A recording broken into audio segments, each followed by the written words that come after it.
Hello everyone, তোমরা সবাই কেমন আছো? আশা করছি তোমরা ভীষণ ভালো আছো। আমিও খুব ভালো আছি। তো সেদিন ঘুরতে ঘুরতে সন্ধেবেলা আমি আর নিমো চলে গিয়েছিলাম রোলসের দোকানের সামনে। আর রোলসের দোকানের সামনে যখন চলেই গিয়েছিলাম তখন দুটো রোল না খেলে হয়তো পাপ হতো, তাই অর্ডার করে দিয়েছিলাম দুটো এগ চিকেন রোল। তো আমি যতক্ষণ কুপন হাতে রোলসের দোকানের সামনে দাঁড়িয়ে রোল ভাজার গন্ধ শুকছিলাম আর হাতে রোল আসার অপেক্ষা করছিলাম, ততক্ষণও চলে গিয়েছিল পাশেই একটি দোকানে কোল্ড ড্রিঙ্কস কিনতে। আমাদের আবার একটু গলা ভেজার জিনিস না হলে হয় না, তাই আর কি। তো কোল্ড ড্রিঙ্কস নিয়ে চলেই এসেছে।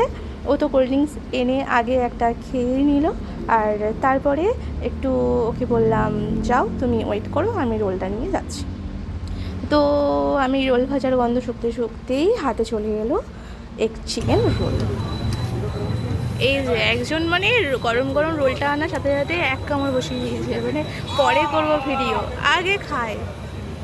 এই যে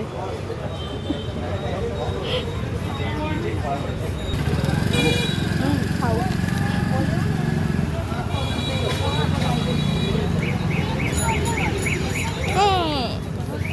কই দেখাচ্ছে, মানে দেখলে কাণ্ডটা, পেঁয়াজটা ওর নাকে পড়ে গেছে, ও সেটা কী করলো, রোলের মধ্যে আবার দিয়ে দিল। মানে টাকা দিয়ে কেনা জিনিস নষ্ট করা চলবে না, তো যেখানে নিয়ে পড়ুক না কেন ওটা তুলে নিয়ে আবার খেতে হবে আর কি।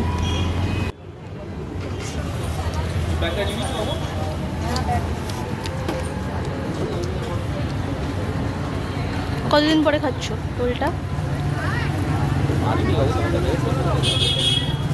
বছর দুয়েক বছর দুয়েক বছর দুয়েক হ্যাঁ, আগের বছর বছর দুয়েক কালী পুজোতে খেয়েছিলাম এখানে এসে রোলটা, তাই না?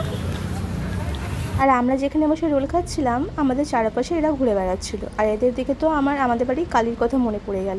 কেননা কালীও তো আমাদের বাড়ির পাশের রেস্টুরেন্টেতে গিয়ে দিন রাত পড়ে থাকে, মানে চারবেলা আমাদের বাড়িতে খেতে দিই তা সত্ত্বেও ওখানে গিয়ে পড়ে থাকে, মানে কে কতক্ষণে একটু খাবার দেবে আর কি।